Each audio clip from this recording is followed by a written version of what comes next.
Puis je laisse donc Michel, la parole à Michel et à la conférence, et on le remercie chaleureusement d'avoir accepté.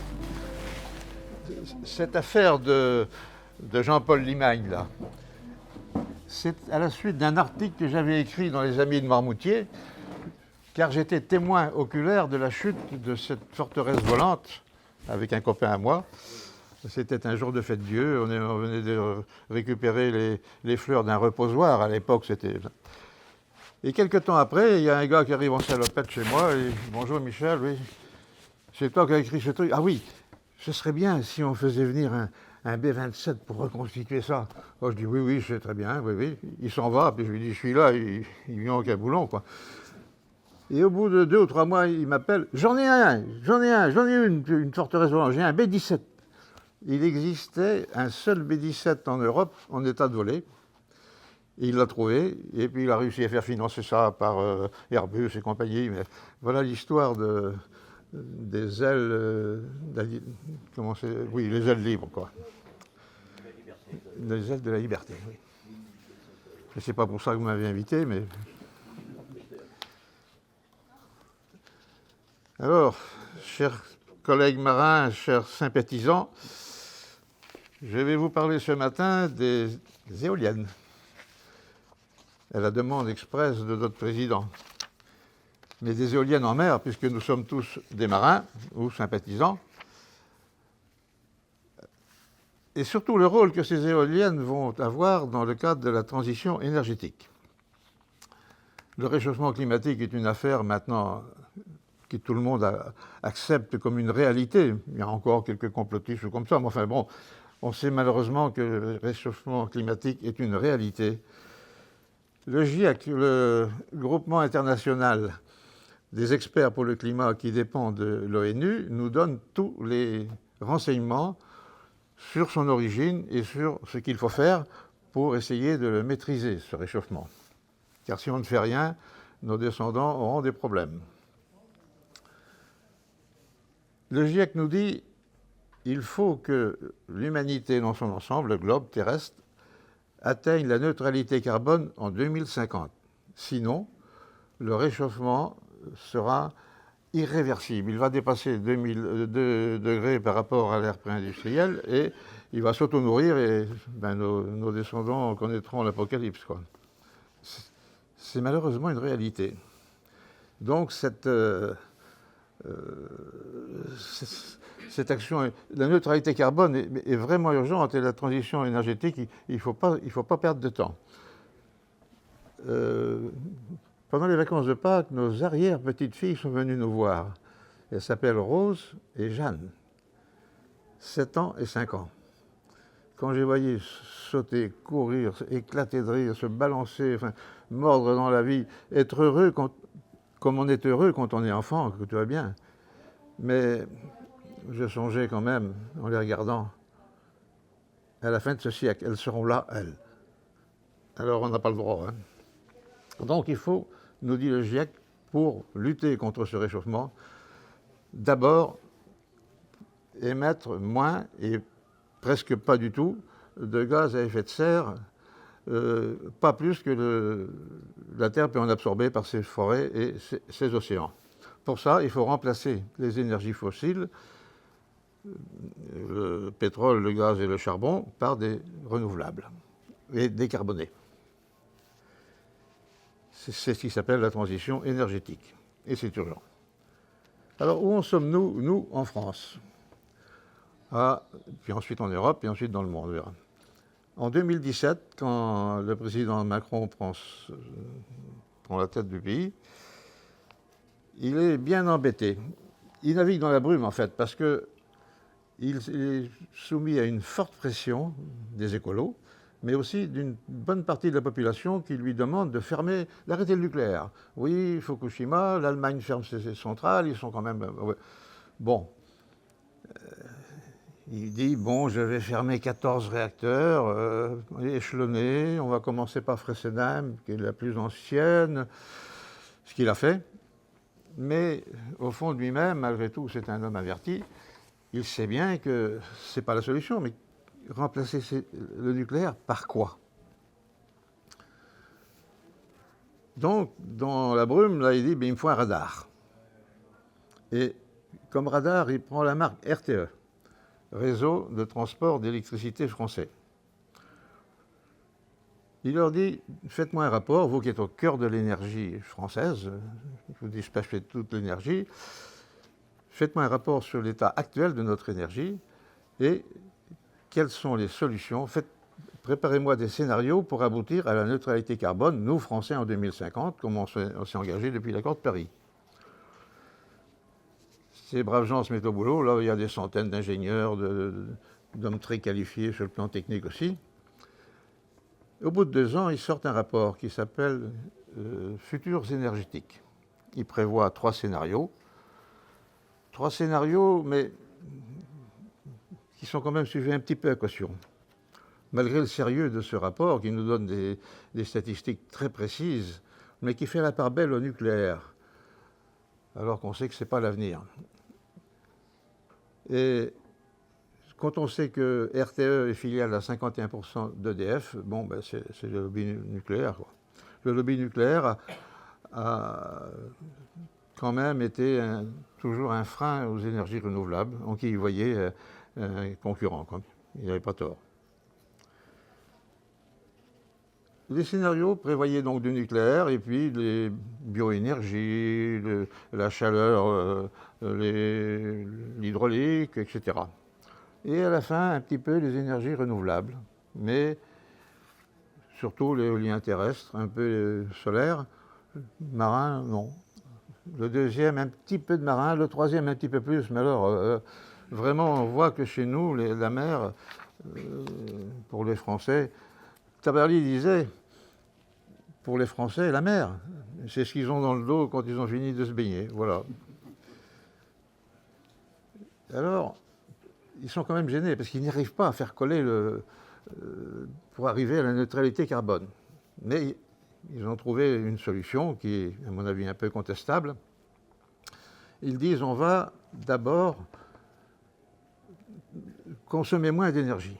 Économie d'énergie. Nous sommes tous d'accord, hein, l'énergie qu'on ne consomme pas, c'est celle qui est la moins chère à produire, bien sûr.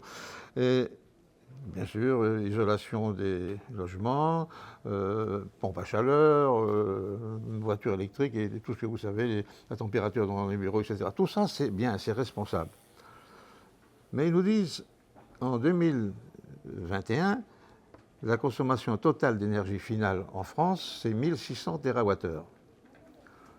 Pour arriver à la neutralité carbone, avec tout ce qu'on vient de dire, il faudra réduire notre consommation à 930 TWh. Mais c'est irresponsable. Réduire de 40% notre énergie, il en faut de plus en plus pour des tas de choses. Par exemple, l'informatique, les clouds, etc. Il en faut de plus en plus. Et c'est pas demain. Comment on va s'en passer maintenant ?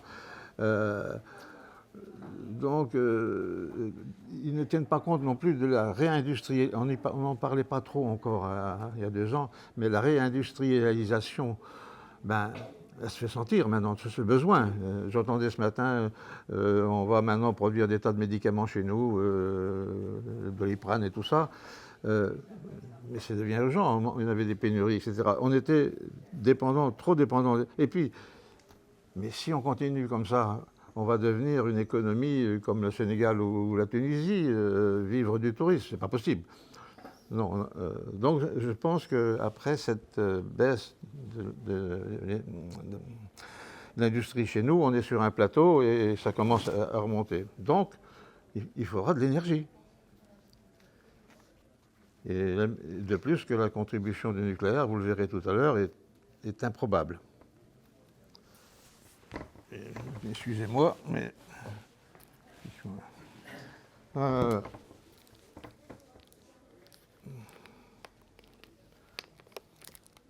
c'est pas moi qui fais... Ah, la technique, hein.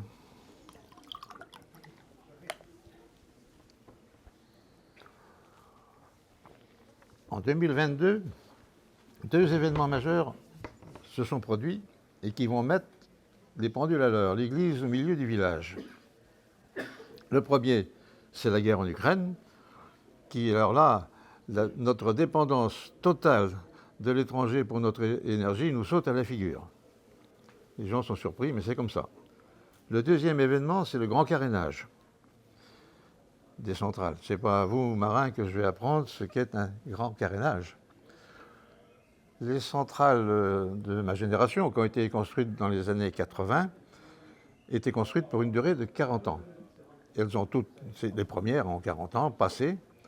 Donc, on va faire ce carénage en métaux à poil pour voir si on peut les prolonger. On est quand même, on a la chance d'avoir l'autorité de sûreté nucléaire qui suit ça de près. Ce sont des gens très sérieux.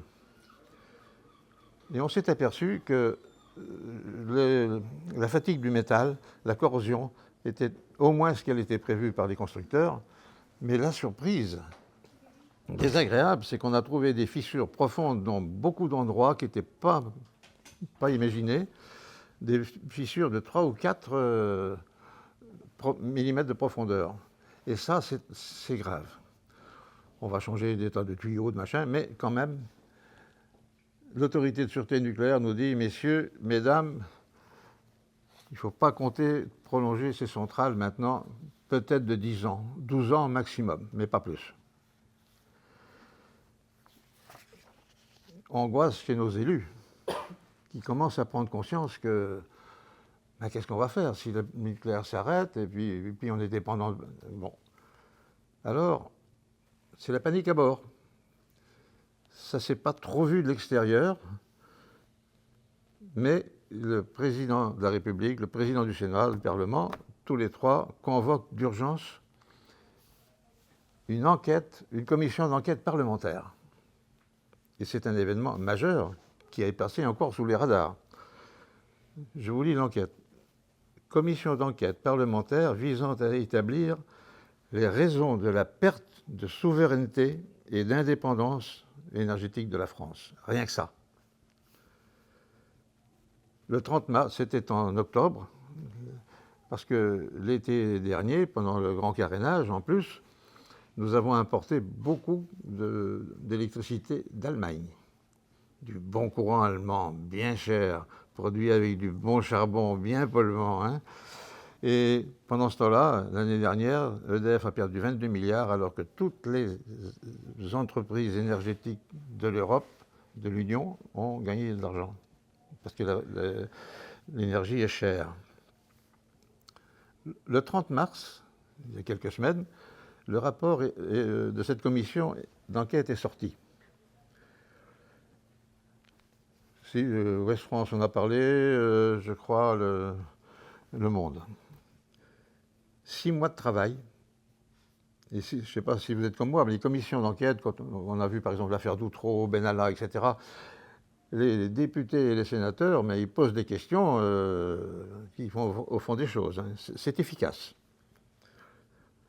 Le rapport est sorti de 490 pages le 1er mai. Le 7 avril, il a été mis en ligne. J'ai travaillé beaucoup dessus.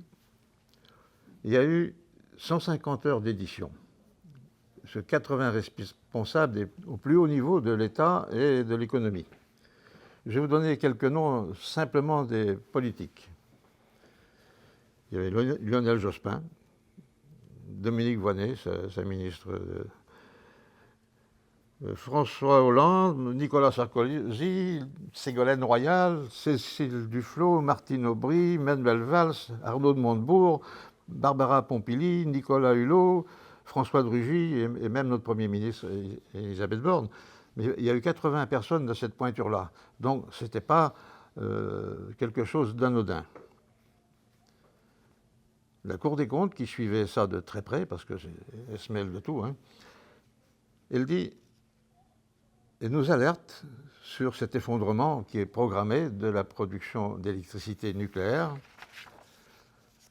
et nous annonce donc un manque quasi certain d'électricité en France à partir de 2035. Nos politiques sont vraiment devant un problème. Or, ce manque d'électricité serait jusqu'en 2047. Pourquoi 2047? Parce que là, c'est l'arrivée prévue des EPR2. Mais EPR2, ça n'existe pas. Il n'y a pas de prototype. Ce sont des épures dans des cartons. Et on peut être sceptique quand on voit le scandale du fiasco du nucléaire actuel avec les EPR1. Je vais vous donner quelques chiffres. La triste réalité est là. En 2000, EDF ouvre son chantier, son premier EPR à Olkiluoto en Finlande, qui devait être mis en service en 2009. Il a été mis en service le 17 avril dernier. 14 ans de retard, 15 milliards de surcoûts et des amendes à payer à la Finlande, je ne sais pas combien. Le second est mieux connu des Français, c'est Flamanville, lancé le chantier en 2006. Il devait être mis en service en 2010. Il sera probablement mis en service cette fois-ci l'année prochaine. Ça fera 14 ans de retard, 20 milliards de surcoûts. Enfin, on peut être sceptique, voyez-vous. Le nucléaire n'est pas la solution. Si ces EPR2 sont là et fonctionnent, tant mieux, parce qu'on aura besoin de tout le monde, vous allez voir. Alors, mais dans tout ça, il y a du positif. Et un gros positif pour moi. Parce que l'avenir énergétique de notre pays, se présente enfin. On le voit devant nous, ce qui va se passer. Et c'est angoissant. Et ça va faire tordre le nez à beaucoup. Parce que maintenant, tout repose sur le nucléaire, sur les renouvelables. Point. Et on n'en sortira pas. Tout repose sur le renouvelable. Heureusement, l'humanité a fait émerger deux énergies nouvelles qui vont nous sortir de là en 30 ans. Le solaire et l'éolien, en 30 ans, il y a 30 ans, on savait que ça existait, mais il y avait des éoliennes pour les jardins, il n'y avait pas encore pratiquement de panneaux solaires. Le solaire, pour la petite histoire, c'est en 1839 que M. Becquerel a communiqué à l'Académie des sciences sa découverte, c'est-à-dire qu'on met un gel de cristal de silice, par exemple, sous un rayon du soleil, et tout de suite, il y a une énergie électrique qui apparaît. Et il était du Croisic.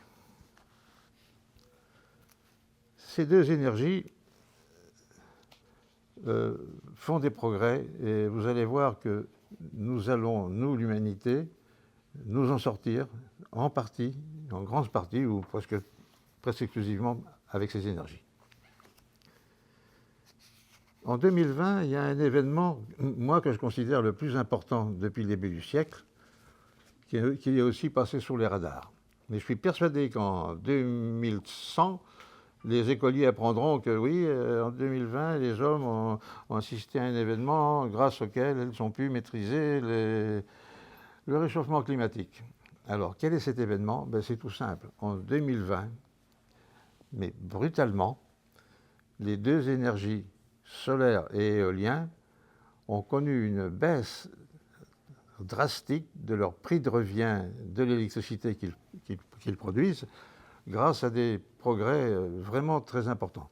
Ces deux énergies sont pas matures, mais ont une maturité suffisante pour maintenant être exploitées avec bénéfice. Là, vous avez plusieurs affiches que j'ai laissées. La première, c'est la photo d'une pale d'éolienne en construction de 115 mètres. Mais là, la deuxième affiche, c'est le coût des énergies comparées, renouvelables, éoliennes, à terre, en mer, etc. Donc vous verrez le vrai coût des énergies. C'est une page Ouest France. Hein.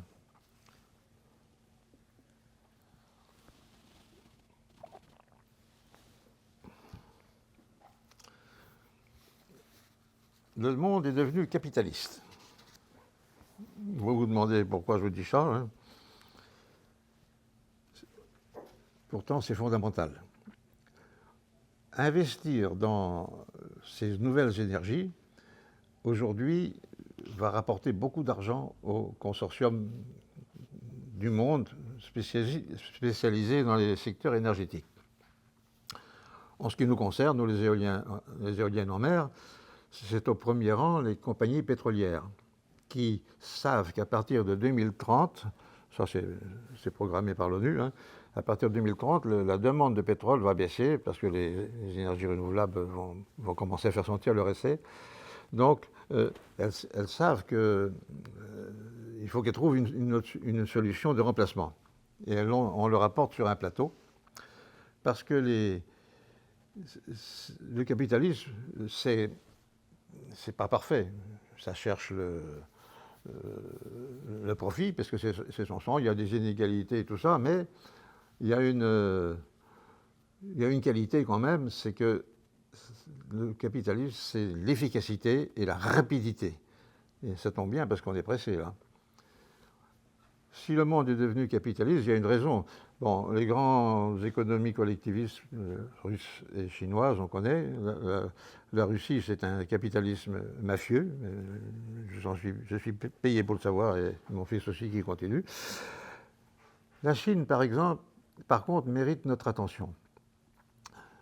Pendant les décennies Mao, les Chinois mouraient de faim. C'était des famines à répétition. Grand bond en avant, révolution culturelle, enfin c'était un... Bon. Quand Deng Xiaoping a pris le pouvoir en Chine, c'est un homme rusé, il a dit « Moi, qu'un chat soit noir, qu'un chat soit blanc, je m'en fous, pourvu qu'il attrape les souris. » Et il a mis ce principe en application dans son économie en faisant entrer une dose de capitalisme et de libéralisme. Et vous avez vu depuis, bon, donc il n'y a pas photo. Les grands énergéticiens du monde salivent de voir les chantiers qui se préparent. Bon, nous avons l'exemple ici des petits parcs, enfin des parcs Saint-Nazaire et Marmoutier, mais qui sont équipés d'éoliennes obsolètes, trop petites. Mais les chantiers ont été passés il y a 15 ans ou 14 ans, et puis les recours, enfin, de tous les opposants ont fait perdre du temps, gagner pour eux, enfin bon. Saint-Nazaire, ce sont des éoliennes de 6 MW et Marmoutier de 8 MW. Et ces parcs produisent à plus de 100 € le mégawattheure. Mais le parc de Dunkerque, qui a été adjugé il y a 2 ans, utilisera, lui, des éoliennes de 12 MW. Les pales que vous voyez là.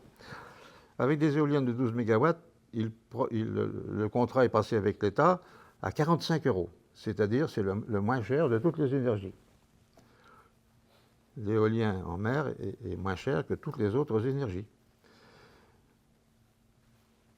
Maintenant, j'hésitais à vous le dire, parce que le troisième, c'est le parc éolien de Centre-Manche, qui est en gestation, qui va être attribué incessamment. Parce que ce parc-là, il ne comportera que 47 éoliennes. Il aura une puissance installée de 1 gigawatt, c'est-à-dire un réacteur nucléaire. Il utilisera des éoliennes de 21, quelque chose mégawatts. Les parcs futurs, qui sont dans les cartons, qui vont être, après la planification dont on va parler, qui vont être, comme ça a été dit. Mais le parc de Centre-Manche, justement, ne sera pas opérationnel avant 2031. C'est d'industrie lourde, mais les parcs qui suivront, de même type, auront 100 éoliennes, et ce sera l'équivalent d'une centrale nucléaire. Un parc éolien de 100 éoliennes aura la même puissance installée qu'une centrale nucléaire. Le facteur de charge, qui est aujourd'hui, disons qu'il faut une fois et demie plus de puissance installée d'éolien en mer pour avoir la même capacité de production que avec la même puissance installée du nucléaire, il faut une fois et demie plus. Mais les éoliennes de 21 MW vont attraper les couches de la stratosphère, des couches supérieures où le début du jet stream, si vous connaissez ça, autrement dit, il y aura un vent quasiment permanent en bout de pale. Donc là, le facteur de charge va diminuer. Enfin, voilà. Mais ces parcs ce seront des budgets de 7-8 milliards au tarif d'aujourd'hui, et ça intéresse beaucoup ces grands capitalistes. Et c'est pour ça que ça va se faire. Les grandes compagnies américaines, européennes, etc.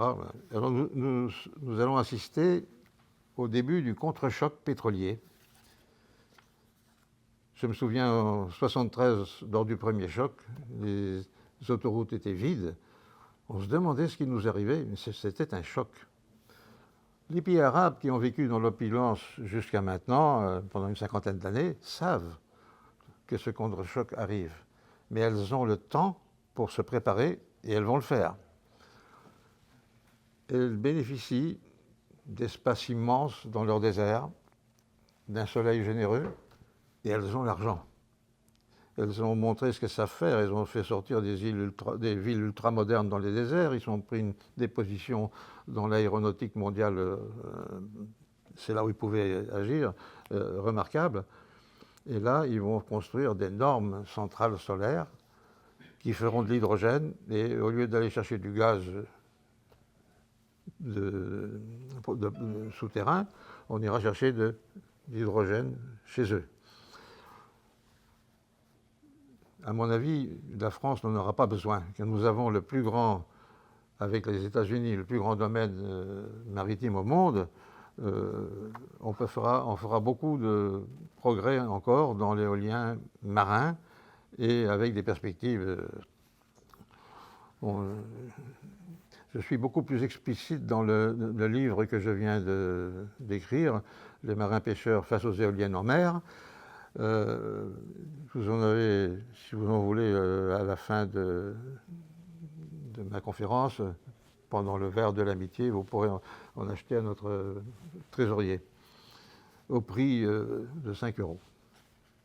Par contre, il y a un petit opuscule de 8 pages, ça que j'ai mis à côté, je vous demande de le lire. Avec 8 pages, vous serez édifié sur ce que fait l'Écosse, par exemple, et que nous pourrions faire. Nous avons des énormes possibilités. Bon, tout ça va se passer dans la zone économique exclusive. Mais vous serez peut-être surpris, mais notre zone économique exclusive, qui est entre 12 et 200 000, n'est pas sous juridiction française. C'est sous juridiction européenne, comme toutes les zones économique exclusive des pays de la communauté, riverains de mer ou d'océan. Alors, qu'est-ce qui va se passer sur nos côtes? Nous allons assister à une prolifération des parcs offshore. Les pêcheurs s'inquiètent. Ils ont l'impression qu'un bulldozer arrive et il va tout bousculer sur son passage, et puis ils vont être marginalisés, et puis voilà. Heureusement, ça ne va pas se passer comme ça. Je prends un exemple aussi. Les pêcheurs, c'est normal qu'ils s'inquiètent. Quand on est dans l'incertitude, prenons le cas de Saint-Brieuc. C'est la dernière affiche. Saint-Brieuc, il y a eu un ramdam. Tous les pêcheurs de France se sont regroupés là-bas. Il y a eu des manifestations d'inquiétude. Ils ont eu raison de faire ça. Mais il y a toujours des gens qui prennent, comment dirais-je, qui cherchent à prendre une importance dans ce genre de situation. Il y avait des pseudo-scientifiques qui leur disaient, avec le battage des pieds, vous savez, le son c'est pas vous, les sous-mariniers, que j'apprendrai ça, se propage très vite. Et les coquilles Saint-Jacques qui sont là, vos parcs, ils ne vont pas se reproduire et vos stocks vont baisser, etc. Bon. C'est normal qu'ils s'inquiètent. Surtout qu'ils venaient de faire une année exceptionnelle de 13 000 tonnes de coquilles Saint-Jacques. Et ce sont des gens qui gèrent au cordeau leur potentiel. Cette année, évidemment, avec le parc, les résultats viennent de tomber en mai, c'est pour ça que j'ai affiché, ils ont fait 16 000 tonnes. Record historique, jamais espéré. Leur stock en mer est de 85 000 tonnes. C'est le hasard qui veut ça, mais c'est pour vous dire que des fois on a peur avant d'avoir mal. Alors, l'Europe a la main sur nos zones. Et depuis 3 ans, elle demande aux pays riverains du nord d'Europe, nous, de planifier leur espace maritime. C'est parce que... Alors, une négociation de cet espace maritime se met en place dans tous les pays, même en France. On a un peu de retard, mais pour une fois, pas trop, parce qu'il y avait les élections présidentielles et puis après les élections professionnelles des marins-pêcheurs. Mais c'est parti. Monsieur Eric Benel, c'est l'avant-dernière, est à la tête de la cellule qui va dans le secrétariat d'État à la mer, et M. Berville. C'est lui qui dirige ça. Et ce n'est pas une demi-pointure. Et le calendrier va être tenu. Je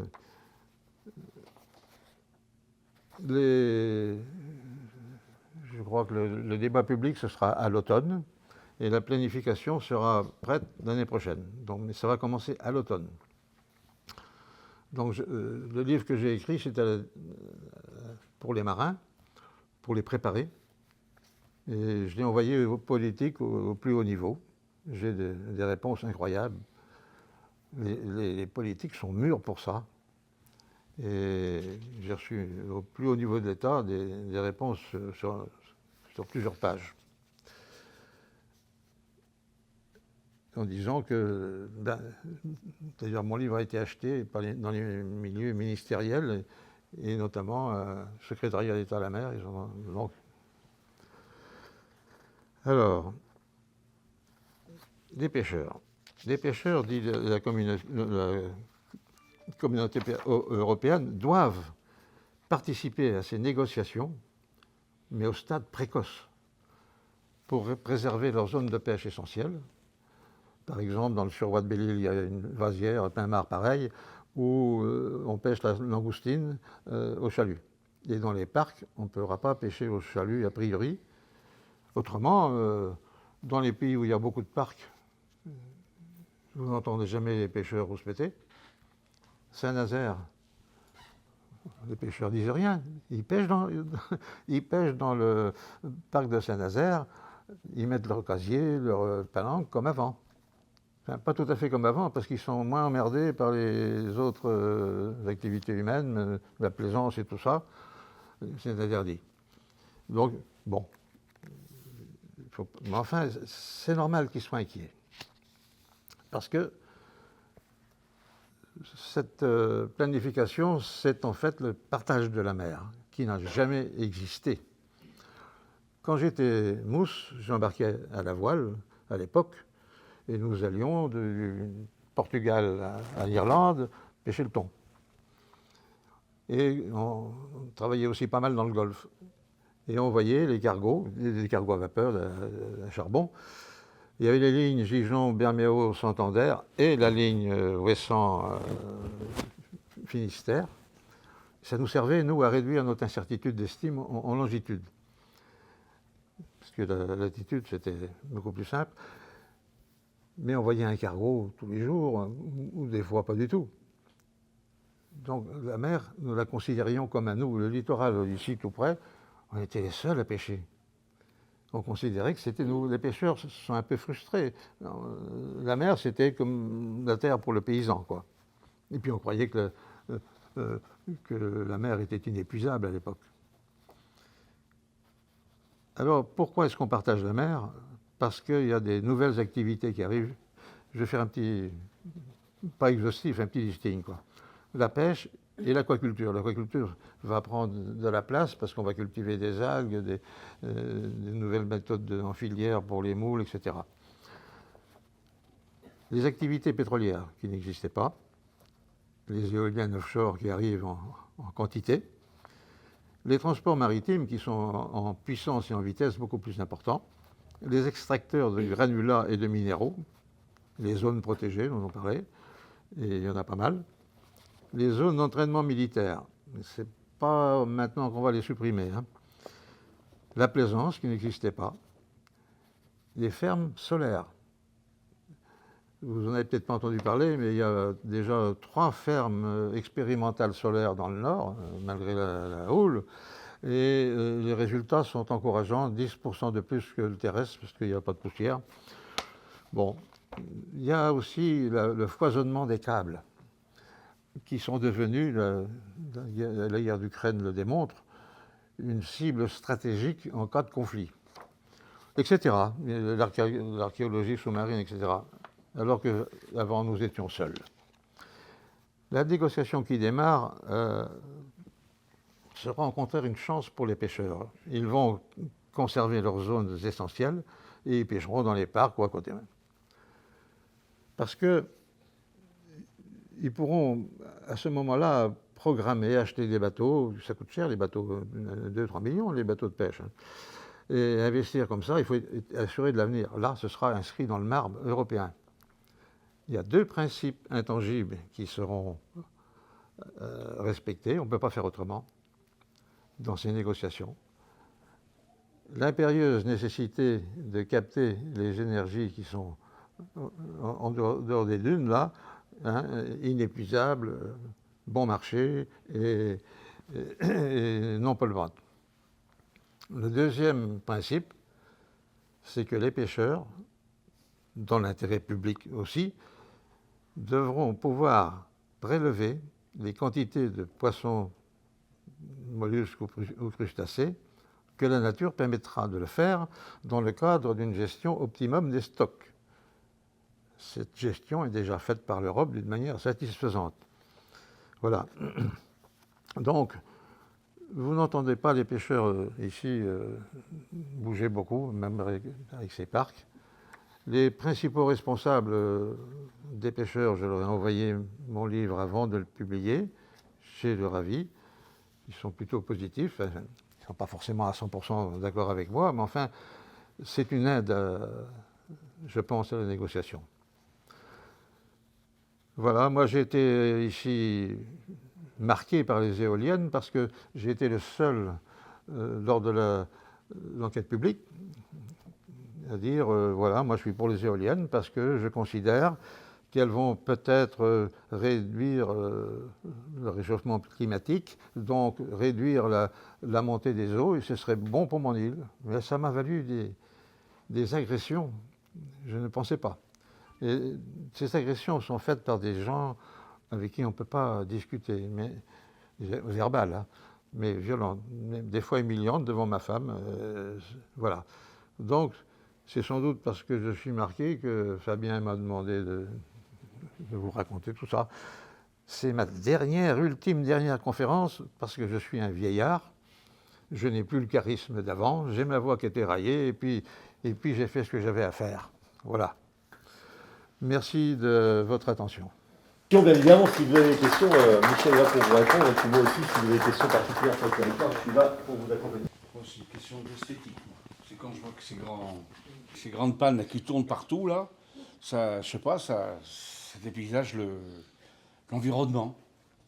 Imaginez-vous quelqu'un qui a une maison quelque part, qu'on lui met par exemple une éolienne à côté de chez lui, ben, je trouve que c'est pas beau. Donc c'est une question d'esthétique, moi. Moi, c'est ça qui me déplaît. Mais non, je suis pour le pandérisme, c'est vrai, mais une question esthétique, moi je suis contre. Voilà. Oui, c'est le reproche qu'on fait souvent aux éoliennes. Je vous dirais simplement que s'il n'y a plus personne pour les regarder après. Ben oui, parce que sans ça, l'humanité, il n'y aura plus personne si vous êtes contre ça. J'ai vu des éoliennes peintes, mais peintes vraiment, vous savez, nuages bleus, avec des oiseaux, quelque chose de c'est bête à dire, Très joli. Alors, les éoliennes, tu vas me dire que c'est beau quand même, non? Ça dépend du goût, mais il y a 250 000 pylônes. Il y a 250 000 pylônes électriques, personne ne dit rien sur le. Bon. Mais enfin, c'est une. À l'éolienne terrestre, je suis beaucoup plus nuancé parce que je ne suis pas compétent. Mais en mer, ça va se passer hors de la vue. Bon. Et que les éoliennes vont s'éloigner du bord. Oui. Et on ne les verra plus. Elles vont être beaucoup plus loin. Si vous m'avez entendu. C'est ça. Ce que dit Alain est totalement juste, parce qu'en fait, on a une filière française qui est en train de se développer sur l'éolien flottant. La première, c'était Flottagen au Croisic, elle est désormais mature. Et en Méditerranée aussi, par la profondeur, ils vont être obligés de développer que l'éolien flottant. Ils vont s'éloigner à minimum de 50 km des côtes. Et donc, en plus, le jet stream, comme l'a dit Michel, est beaucoup plus important. Donc, on a des rendements qui seront de 30 à 40 fois supérieurs à ce qu'on fait sur déjà des 12 mégawatts. Oui, l'essentiel va se passer hors de la vue des gens, parce que c'est dans la zone économique entre 12 et 200 000, c'est-à-dire 360 km. Quand vous aurez une éolienne à 360 km, ça ne vous dérangera pas. Et il faut parler également de l'arrivée de l'hydrogène pour lutter contre l'intermittence des éoliennes. Grâce à l'hydrogène, on va pouvoir stocker l'énergie au pied des éoliennes et venir ramasser l'énergie, ce qui limitera les câbles à tirer des éoliennes à terre. Et ça va être une révolution également.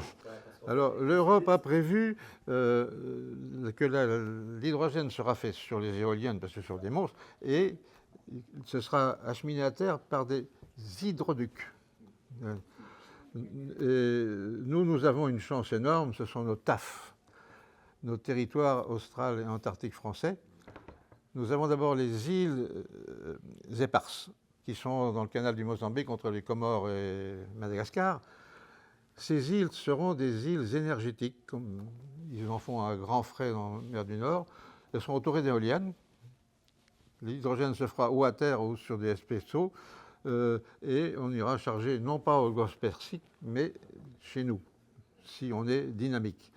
Alors, nous vendrons du vent, parce que nous vendrons des espaces, comme les pétroliers ont vendu des box pour forêt, on vendra, parce que nous, on a le plus grand. Ensuite, on a une autre source, mais alors ce sera pour nos petits-enfants, ce sont nos archipels français, c'est encore les TAF, dans le milieu de l'océan Indien. Les archipels, le Crozet, Kerguelen, Amsterdam. L'archipel de Crozet, c'est 300 îles et îlots. Il y a du vent à chier partout, et toute l'année.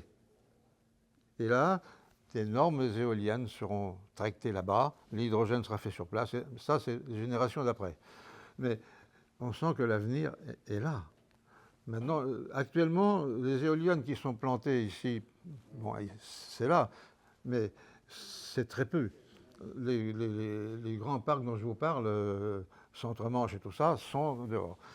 Les éoliennes flottantes en France sont à... Hervé Berville me l'a écrit il y a quelques jours. Les trois premières fermes seront opérationnelles l'année prochaine. Les flotteurs sont déjà à l'eau, à Fos-sur-Mer, et ce sera en face de Port-la-Nouvelle. Port-la-Nouvelle, où il y a déjà un môle énergétique avec une zone de réception de l'hydrogène déjà. Carole Delga est très en avance. Le port de Saint-Nazaire, ce qui va freiner, ce sont parce que les pétroliers vont aller très vite, ce sont les ports. Les ports, on peut saluer la clairvoyance des dirigeants des ports français. On est gâté par la géographie. Hein. On a Saint-Nazaire, Le Havre, Dunkerque et Brest qui sont déjà sur les rangs. Il faut des longs quais avec de la profondeur au pied, parce que les éoliennes flottantes ne seront pas construites à terre. C'est pas possible. L'éolienne qui soutiendra ces pales-là de 12 MW est assis sur un flotteur qui fait 1 hectare quand même. On est dans le gigantisme, et encore c'est tout petit. Ce qui nous attend, c'est l'industrie très lourde. C'est pourquoi que les gros industriels salivent devant ces chantiers qui se préparent. Saint-Nazaire a déjà un quai de 500 mètres où on mettra 4 éoliennes en chantier comme ça. Et 500 mètres du quai à charbon qui est alimenté Cordemais, qui va être mis aussi, ils vont avoir 1 kilomètre. Ils mettront 8 éoliennes en chantier. Mais c'est ça qui va prendre du temps. Demain, la Palisse va s'équiper et Bordeaux aussi. Voilà, mais c'est parti. Alors pour les marins aussi, il va y avoir beaucoup de postes de marins. Parce que chaque parc, c'est 100 personnes qui sont affectées à l'entretien. On embauche 100 personnes à l'entretien, c'est complexe. Hein. Et pour amener tous ces gens, il faut des bateaux, des crews transfert vaisselle. Et il y a plusieurs marins sur chaque bateau. On va créer énormément sur la côte de postes de marins français. Alors là, il faut veiller que ce soit des marins français. Hein. Quelles sont ces sociétés qui s'occupent de ça? C'est la France? Alors, Ou c'est l'étranger? ce sont pour le moment des étrangers parce qu'il y a tellement eu de... attendez, il y a tellement eu de recours ici en France qui ont retardé, eh bien les autres ont pédalé pendant ce temps-là. Il y a l'armement d'Elmas qui est dedans. Par contre, les Méditerranéens ont une initiative. Ils ont créé une coopérative pour des pêcheurs, pour former leurs gens et pour que leurs enfants ou qui maîtrisent cette... comme c'est tout neuf là-bas, ils vont maîtriser ce chantier d'aller et retour. C'est compliqué une éolienne, hein. C'est une usine. Hein. Et le prix d'une éolienne, c'est combien? Je sais que le parc ici, c'est 2 milliards par parc. Alors, il y a 60 et quelques... Il y a combien d'éoliennes ici? 62 et un peu plus... Enfin, c'est pas tout à fait pareil. Il n'y en aura que 60 parce qu'il y a une faille, mais enfin c'est 60 Un peu moins ici parce que les pesquets sont plus importantes. Et la première réunion publique, c'était 120. Oui, parce C'était qu'elles donc, étaient il y a une encore plus évolution petites. technologique importante. Elles étaient plus petites. Puis, Voilà, c'est ça. Au fur et à Moi, mesure je crois que la première réunion publique, ça devait être en 2001-2002, je ne sais pas trop, je suis allé, et donc on parlait, je crois, à l'époque de 120 éoliennes. Oui, c'est exact. Donc finalement, tous les recours qui ont été faits pour des gens qui n'en voulaient pas, ça a presque servi l'industrie, parce qu'on a cherché et on a réduit le nombre. Oui. Peut-être Oui. que ça a été un petit peu un impact. Oui, c'est un avantage, si vous voulez, mais heureusement que tout le monde n'a pas fait comme nous, que les gars du Nord, ben, ils ont progressé. Et aujourd'hui, ce sont eux qui viennent implanter leurs usines, monter nos parcs, etc., parce que on loupe le coche. Après, ce qu'il faut bien comprendre aussi, ce que dit Michel, c'est que l'Europe du Nord a commencé un peu avant nous, mais déjà, ils sont dans la deuxième phase. Il y a des démantèlements qui commencent à se passer et ils vont se doter d'engins plus performants. Donc, bien évidemment, et comme pour Saint-Nazaire, en fait, ils sont installés pour 40 ans. Et dans 40 ans, bien évidemment, le démantèlement est prévu dans le budget de construction et on remplacera, bien évidemment, par des choses plus performantes au fur et à mesure. En fait, c'est le début d'une nouvelle ère. Il faut bien comprendre ça. Absolument. Mais Michel, je voudrais vous poser une question sur la volonté politique. C'est-à-dire que nous faisons partie de la génération qui a connu l'expansion du nucléaire, Et on avec était fiers. une volonté politique qui était forte, c'était celle du général de Gaulle, et qui, contrairement aux informations qu'il avait, qui lui venaient de l'extérieur, et notamment des États-Unis, a marqué sa volonté de faire du nucléaire et de le faire progresser. Et je ne ressens pas maintenant, en 2023, la même volonté politique de mettre la gomme, de mettre l'éolien au centre de nos préoccupations. J'ai l'impression qu'on est encore en France dans un débat entre les individus, les diverses factions ou idées qui sont générées par les associations et autres, et cette volonté politique est pour moi inexistante à l'heure actuelle. Est-ce que je me trompe ou est-ce que vous partagez cette... Jusqu'à maintenant, oui. Mais maintenant, je viens de vous dire qu'après ces événements qui viennent de la guerre en Ukraine, la grande enquête publique, etc., les lois se succèdent et accélèrent. Et maintenant, c'est parti.